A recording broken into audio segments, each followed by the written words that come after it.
ನಮಸ್ಕಾರ.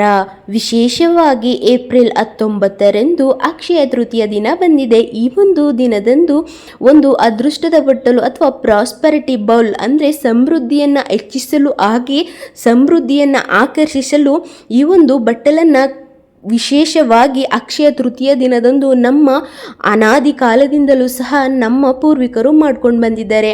ಈ ವಿಶೇಷವಾದ ಸಮೃದ್ಧಿಯ ಬಟ್ಟಲು ಅಥವಾ ಪ್ರಾಸ್ಪರಿಟಿ ಬೌಲನ್ನು ಮಾಡಿಕೊಳ್ಳಲು ಯಾವೆಲ್ಲ ವಸ್ತುಗಳು ಬೇಕು, ಯಾವ ಸಮಯದಲ್ಲಿ ಮಾಡಬೇಕು, ಹೇಗೆ ಪೂಜಿಸಬೇಕು, ಇದರ ಸಂಪೂರ್ಣ ಮಾಹಿತಿಯನ್ನು ನಮ್ಮ ಡಿವೈನ್ ಮೀಡಿಯಾ ಯೂಟ್ಯೂಬ್ ಚಾನಲ್ನಲ್ಲಿ ನೀಡಲಾಗಿದೆ. ನೀವಿನ್ನೂ ನಮ್ಮ ಡಿವೈನ್ ಮೀಡಿಯಾ ಯೂಟ್ಯೂಬ್ ಚಾನಲ್ಗೆ ಸಬ್ಸ್ಕ್ರೈಬ್ ಆಗಿಲ್ಲ ಅಂದರೆ ಈ ಕೂಡಲೇ ಸಬ್ಸ್ಕ್ರೈಬ್ ಮಾಡಿಕೊಂಡು ಪಕ್ಕದಲ್ಲೇ ಕಾಣುವ ಬೆಲ್ ಐಕಾನ್ ಪ್ರೆಸ್ ಮಾಡೋದ್ರಿಂದ ನಾವು ಹಾಕುವ ಎಲ್ಲ ಮಾಹಿತಿಗಳು ಸಹ ನಿಮ್ಮ ಫೋನ್ಗೆ ಉಚಿತವಾಗಿ ಬರುತ್ತೆ. ವಿಶೇಷವಾದ ಅಕ್ಷಯ ತೃತೀಯ ದಿನದಂದು ಸಂಪತ್ತನ್ನು ಹೆಚ್ಚಿಸಲು ಹಾಗೆ ಸಂಪತ್ತನ್ನು ಆಕರ್ಷಿಸಲು ನಮ್ಮ ಪೂರ್ವಿಕರು ಅನಾದಿ ಕಾಲದಿಂದಲೂ ಸಹ ಈ ಒಂದು ಸಮೃದ್ಧಿಯ ಬಟ್ಟಲನ್ನು ಅಕ್ಷಯ ತೃತೀಯ ದಿನ ಮಾಡಿಕೊಳ್ತಾರೆ. ಈ ಒಂದು ಸಮೃದ್ಧಿಯ ಬಟ್ಟಲು ಅಥವಾ ಪ್ರಾಸ್ಪರಿಟಿ ಬೌಲನ್ನು ಮಾಡಿಕೊಳ್ಳಲು ಬೇಕಾಗಿರುವ ವಸ್ತುಗಳು ಅಕ್ಕಿ, ನಾಣ್ಯ, ಚಿನ್ನ ಅಥವಾ ಬೆಳ್ಳಿಯ ಯಾವುದಾದರೂ ಒಂದು ವಸ್ತು, ಹಾಗೆಯೇ 6 ಏಲಕ್ಕಿ, ಒಂದು ತಮಲಪತ್ರ ಅಂತ ಹೇಳೋದಾದರೆ ಪಲಾವ್ ಎಲೆ ಅಥವಾ ಬೇಲೀಫ್, ಹಾಗೆಯೇ ಲಕ್ಷ್ಮಿ ಫೋಟೋ ಅಥವಾ ವೆಂಕಟೇಶ್ವರ ಫೋಟೋ ಅಥವಾ ನಿಮ್ಮಲ್ಲಿ ಸಣ್ಣ ವಿಗ್ರಹ ಇದ್ದರೂ ಸಹ ಆಗುತ್ತೆ. ಮೊದಲಿಗೆ ಒಂದು ಸ್ಟೀಲ್ ಅಥವಾ ಹಿತ್ತಾಳೆ ಅಥವಾ ಒಂದು ಗಾಜಿನ ಬೌಲನ್ನು ತೆಗೆದುಕೊಳ್ಳಿ. ಆ ಒಂದು ಬೌಲ್ಗೆ ಸ್ವಲ್ಪ ಅಕ್ಕಿಯನ್ನು ಹಾಕಿ, ಅಕ್ಕಿ ಹಾಕಿದ ನಂತರ ಇದಕ್ಕೆ ನಾಣ್ಯಗಳನ್ನು ಹಾಕಿ. ಅಕ್ಕಿಯು ಸೌಭಾಗ್ಯ ಮತ್ತು ಸಮೃದ್ಧಿಯನ್ನು ಸೂಚಿಸುತ್ತೆ. ಹಾಗೆಯೇ ನಾಣ್ಯಗಳು ಮಹಾಲಕ್ಷ್ಮಿಯ ಸ್ವರೂಪ. ಹಾಗೆಯೇ ಇದಕ್ಕೆ 6 ಏಲಕ್ಕಿಯನ್ನು ಹಾಕಬೇಕು.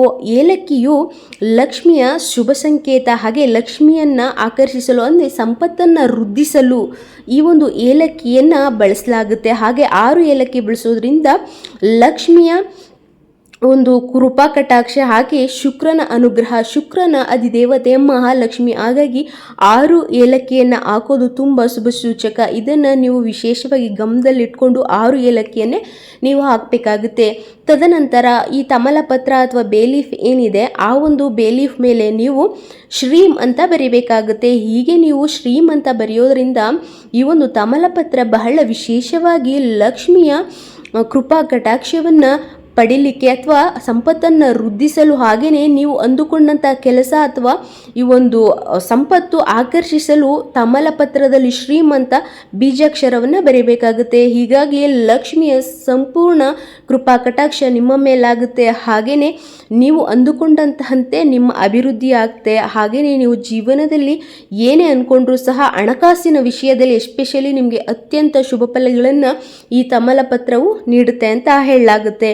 ಹಾಗೆಯೇ ಈ ಒಂದು ಬಟ್ಟಲಿನಲ್ಲಿ ಲಕ್ಷ್ಮಿ ಫೋಟೋ ಅಥವಾ ವೆಂಕಟೇಶ್ವರ ಫೋಟೋ ಅಥವಾ ವಿಗ್ರಹ ಇದ್ದರೆ ಸಹ ಅದನ್ನು ಇಟ್ಟು ಇದನ್ನು ನಿಮ್ಮ ದೇವರ ಮನೆಯಲ್ಲಿ ಇಡಬೇಕಾಗುತ್ತೆ. ಇಟ್ಟು ಅದನ್ನು ಪೂಜೆ ಮಾಡಬೇಕಾಗುತ್ತೆ.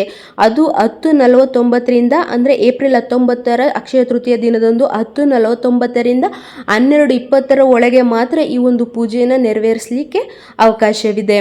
ಹಾಗೆಯೇ ಇದನ್ನು ಮಾಡಿ ನಿಮ್ಮ ದೇವರ ಮನೆಯಲ್ಲಿ ಇಡಬೇಕಾಗುತ್ತೆ. ತದನಂತರ ನೀವು ಇದನ್ನೇ ಯಾವಾಗ ಬದಲಾಯಿಸ್ಬೇಕಂತ ಹೇಳೋದಾದರೆ ಅದರಲ್ಲಿರುವಂತಹ ನಾಣ್ಯ ಸ್ವಲ್ಪ ಪ್ರಮಾಣದಲ್ಲಿ ಒಂದು ಸ್ವಲ್ಪ ಅಕ್ಕಿಯನ್ನು ತೆಗೆದುಕೊಳ್ಬೇಕಾಗುತ್ತೆ. ಹಾಗೆಯೇ ಏಲಕ್ಕಿ, ಹಾಗೆಯೇ ಅದೇನು ನಿಮ್ಮದು ಚಿನ್ನದ ಯಾವುದಾದ್ರು ಒಂದು ವಸ್ತು ಹಾಕಿರ್ತೀರಲ್ಲ ಅದು, ಇದಿಷ್ಟನ್ನು ನೀವು ಅಲ್ಲೇ ಒಂದು ಬೌಲಲ್ಲಿ ಇಡಬೇಕಾಗುತ್ತೆ. ಇನ್ನು ಉಳಿದ ಅಕ್ಕಿ ಏನಿರುತ್ತೆ ಅದನ್ನು ಸಿಹಿಯನ್ನು ಮಾಡಿ ನಿಮ್ಮ ಮನೆಯಲ್ಲಿರುವಂಥವರಷ್ಟೇ ಮಾತ್ರ ಸೇವನೆಯನ್ನು ಮಾಡಬೇಕಾಗುತ್ತೆ. ಹೀಗೆ ಮಾಡೋದ್ರಿಂದ ನಿಮ್ಮೆಲ್ಲ ಕಷ್ಟಗಳು ದೂರ ಆಗುತ್ತೆ. ಹಾಗೆಯೇ ಲಕ್ಷ್ಮಿಯನ್ನ ಆಕರ್ಷಿಸಲು ಹಾಗೆ ನಿಮ್ಮ ಸಂಪತ್ತು ಹೆಚ್ಚಾಗಲು ಇದು ಬಹಳನೇ ವಿಶೇಷವಾದ ಒಂದು ತಂತ್ರ ಅಂತಲೇ ಹೇಳಬಹುದು. ಹಾಗಿದ್ರೆ ಈ ವಿಶೇಷವಾದ ಸಂಪತ್ತಿನ ಬಟ್ಟಲು ಅಥವಾ ಸಮೃದ್ಧಿಯ ಬಟ್ಟಲಿನ ಮಾಹಿತಿ ಇಷ್ಟವಾದಲ್ಲಿ ಲೈಕ್ ಮಾಡಿ, ಶೇರ್ ಮಾಡಿ. ಮತ್ತಷ್ಟು ಇಂತಹದೇ ಮಾಹಿತಿಗಳಿಗಾಗಿ ನಮ್ಮನ್ನು ಫಾಲೋ ಅಪ್ ಮಾಡಿ.